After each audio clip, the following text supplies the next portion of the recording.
Good afternoon. Hope everybody is having a restful and engaging, energizing Sabbath. You know, as the people stood there looking to the future, they absolutely had to know that things were about to change.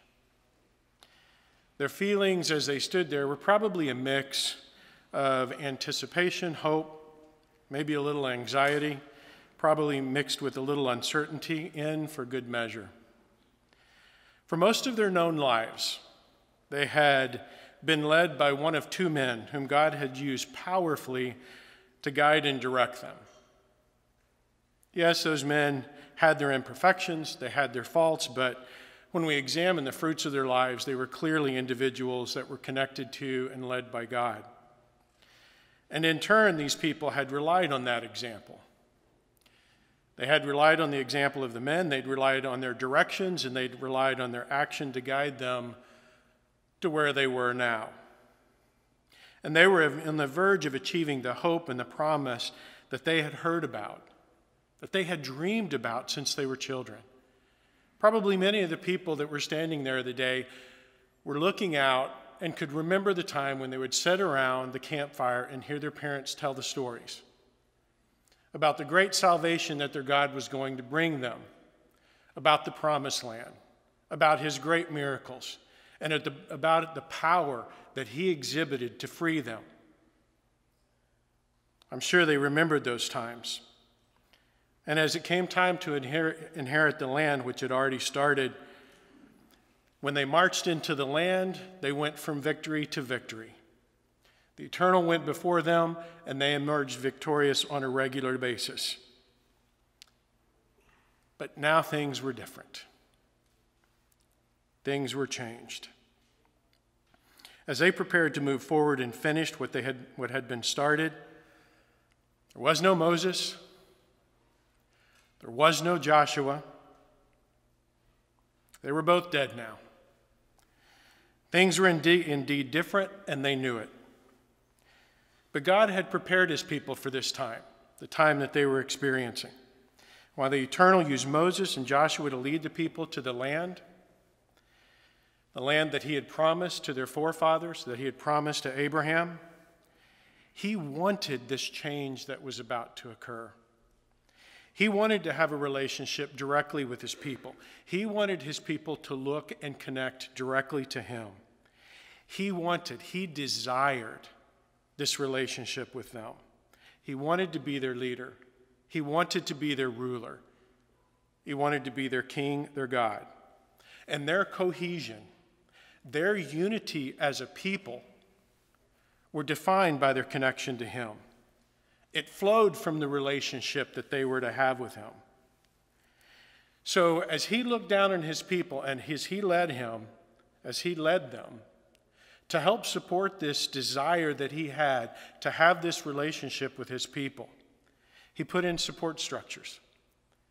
He gave them a priesthood. He gave them his laws, his statutes, and his judgments. He reinforced the family structures. He even went so far as to show them how to build and sustain a relationship with him, how to, in effect, structure their lives, to organize the way that they lived so that they had this ongoing connection with him. So after all of this, after he put all this time and energy, all this effort, it is noteworthy for us to consider what happened only one generation after Joshua's death. One generation.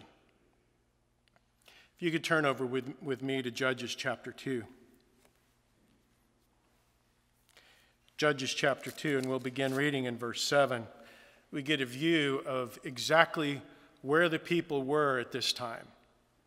Beginning in verse 7, we read, "So the people served the Lord all the days of Joshua, and all the days of the elders who outlived Joshua, who had seen all the great works of the Lord, which he had done for Israel." So as we look at the people, throughout Joshua's life and throughout the elders that immediately followed, they stayed faithful. They stayed connected. Dropping down to verse 10, When all the generation had been gathered to their fathers, another generation arose after them, who did not know the Lord, nor the work which he had done for Israel. Then the children of Israel did evil in the sight of the Lord and served the Baals. They forsook the Lord, the God of their fathers, who had brought them out of the land of Egypt, and they followed other gods from among the gods of the people who were all around them. And they bowed down to them, and they provoked the Lord to anger. And they forsook the Lord and served the Baals and the Ashtoreths. You know, from one perspective, it's a little bit stunning how quickly Israel turned from God. Within one single generation, they forgot. But when we consider the history of the church, it's not necessarily something unique that the people of God periodically turn away from him. You know, we see that Paul wondered when he was communicating to the Galatians how soon they were turned away from God and turned away from the gospel that was once delivered.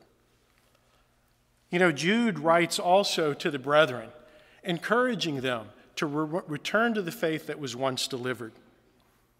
And he encouraged them to do that because other people were coming in and deceiving the people with another gospel, with something else disguised as the truth. So the fact that Israel forgot God is not in and of itself unique. But what's interesting is the example of Israel, because in this example we have a unique view into what happened, and to the facts around what contributed to their forgetting God. What was it that happened so that they forgot their God?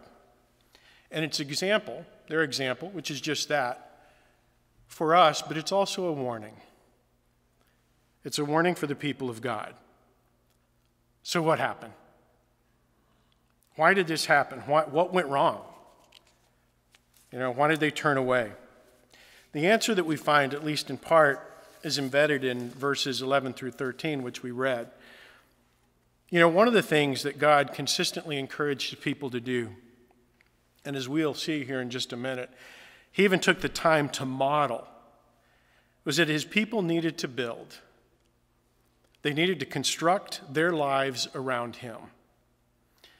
His actions over the previous 100-some-odd years were intended to reinforce and to prepare his people for this time, for those ideals and those thoughts to be handed down and taught from generation to generation so that the people could sustain this change.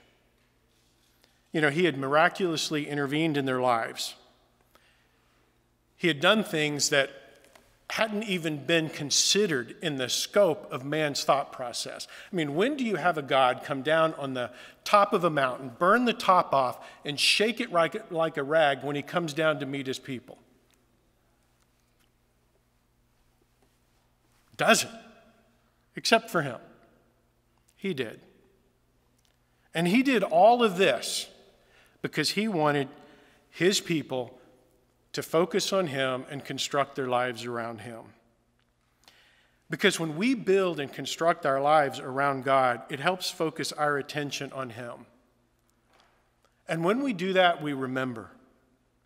And when the community as a whole constructs and builds and structures their life around God, it creates a common shared heritage.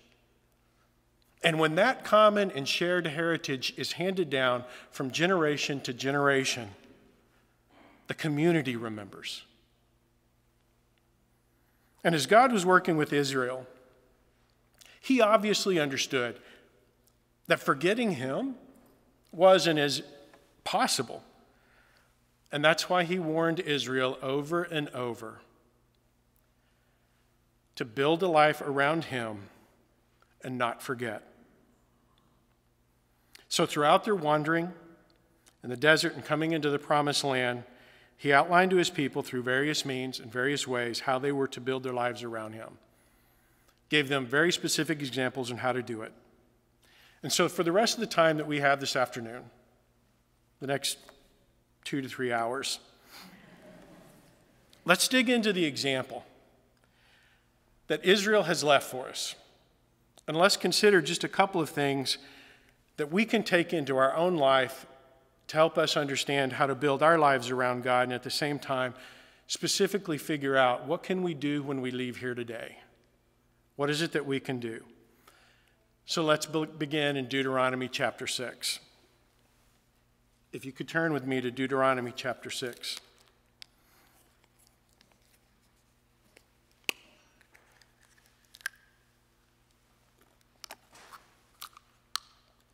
Now, it's interesting to start in Deuteronomy chapter 6 because the first half of Deuteronomy, quite frankly, is around focusing our life around God and centering Him in our life. But in Deuteronomy chapter 6 and verse 1, we read, "Now this is the commandment, and these are the statutes and the judgment which the Lord our God has commanded to teach you, that you may observe them in the land which you are crossing over to possess, that you may fear the Lord your God, to keep all His statutes and His commandments, which I command you, your son, and your grandson, all the days of your life, that your days may be prolonged."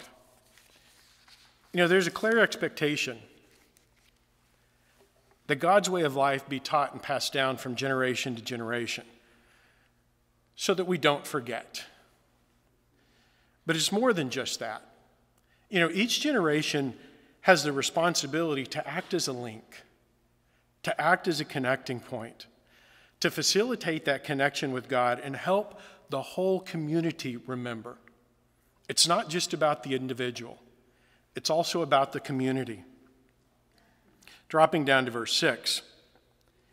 "And these words which I have commanded you today shall be in your heart. You shall teach them diligently to your children, and you shall talk of them when you sit in your house, and when you walk by the way, when you lie down, when you rise up. You shall bind them as a sign to your hand, and they shall be as frontlet between your eyes. You shall write them on the doorposts of your house and on your gates."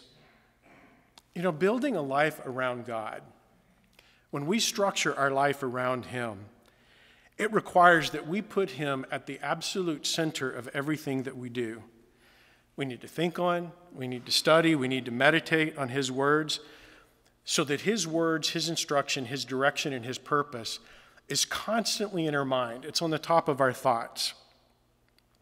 But then when we're with our families, when we're with our friends, when we're going about our daily routines, just the mundane things of life, the day in, the day out, the routine, the rigor that we have in our life, He's top of mind. So in effect, when we think about it from that perspective, what He's asking us to do is take the routines of our life and build them around a connection with Him so that He's at the center. So now, why is that so important? Why do we need to do that? Let's drop down to verse 10. "So it shall be, when the Lord your God brings you into the land of which He swore to your fathers, to Abraham, to Isaac, and Jacob, to give you large and beautiful cities, which you did not build, and houses full of good things, which you did not fill, hewn out wells, which you did not dig, vineyards and olive trees, which you did not plant.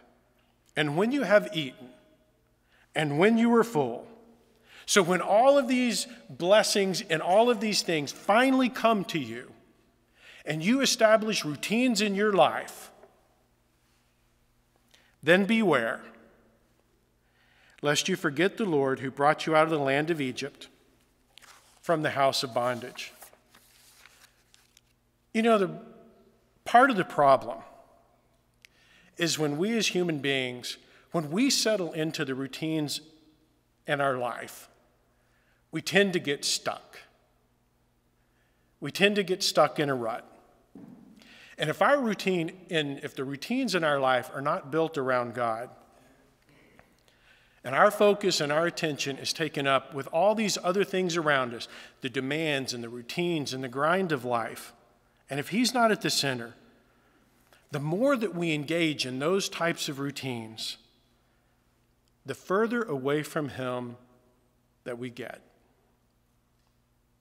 And then we forget.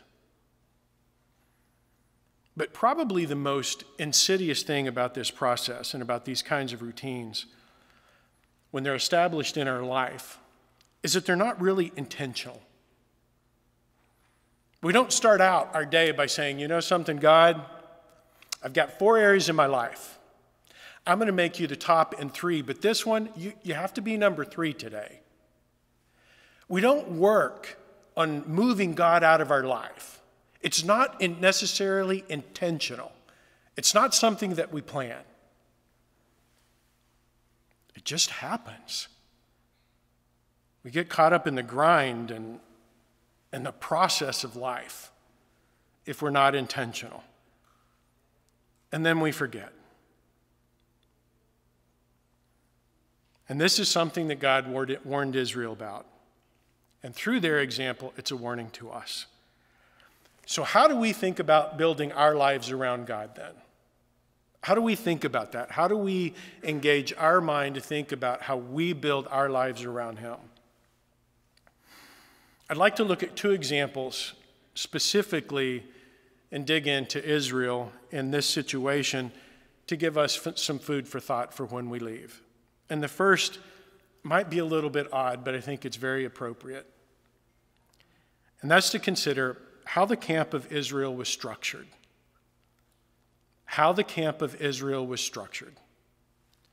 So, just to take a step back. So when Israel left Egypt, it's important to consider that they were completely immersed in an Egyptian culture and thought process.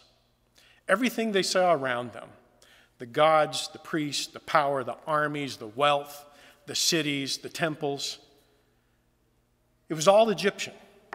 Their structure, their processes of their life were immersed in that environment.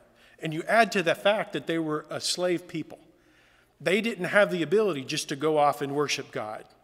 They didn't have the ability just to go worship God on the Sabbath. As a matter of fact, they even forgot when the Sabbath was. And the Eternal had to teach them when the Sabbath was. So when the Eternal rescued Israel from Egypt to become His special people then, He had to help them establish a different structure in their lives, one that pointed them back to Him. And so what He did, He completely destroyed the structure that they came out of, and He brought them into a different structure. And He did that because people don't change quickly. That's not something that we do. Our habits and our routines take effort. They take focus, and they take time to change and rebuild. So how did He set up the camp? What did He do? So after the tabernacle was constructed, and if you could turn with me over to Numbers chapter 2. But after the tabernacle was constructed,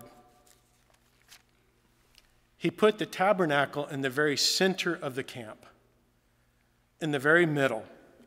And we see this, starting in Numbers 2. But if you think about where the tabernacle was in the very center of their existence. So outside the camp was the wilderness. Inside the camp was their known universe. And in the center of that universe was the tabernacle. And if we can look at Numbers chapter 2, we begin reading in verse 1. Now the Lord spoke to Moses and to Aaron, saying, The sons of Israel shall camp, each by his own standard, with the banners of their fathers' households, and they shall camp around the tent of meeting at a distance. So it was at the center. So the way that the camp was constructed, you had the Levites, Moses, Aaron, and the priest, which created a ring around the tabernacle, which was in the center of the camp. And then you had the tribes of Israel around that ring of the Levites, Moses, Aaron, and the priest, and they were set up by north, south, east, and west.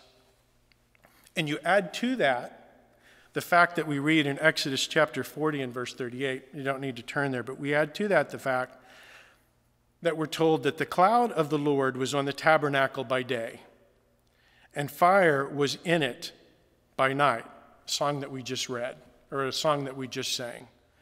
So the fire was in it by night, in the sight of all the house of Israel throughout all their journeys. So think about what this meant to their psyche for just a second. When they get up in the morning and they go out to get their manna, what is the first thing they see when they walk out of their tent? Either a pillar of fire if they get up early, or a cloud over the tabernacle, reminding them of their God. What about their daily activities? Everything that they did in the camp was in the sight of the cloud and the pillar. When they met with their friends, when they worked with their family, the pillar was always there. What was the last thing they saw when they went in at night? You're in a light-deprived area. Don't have a lot of lights from the city out in the desert and the wilderness. But you have a pillar of fire over the tabernacle that gave them light in the camp. He was pervasive in their life. There was a consistent connection that the people had with him all the time as a constant reminder. He structured their living conditions so that all their activity surrounded him, that the community surrounded him, and that he was ever present. So what about us?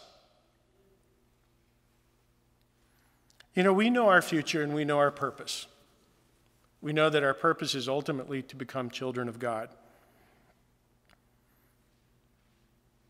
We also know that this life is really a training ground. It's for us to learn to be like our Father, to take on his nature and to be like him.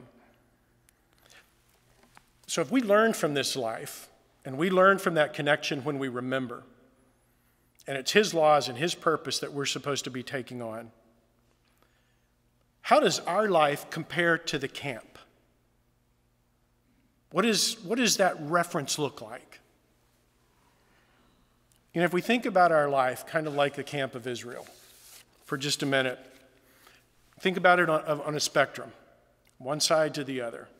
On one side, we have the opportunity to structure our life like we want.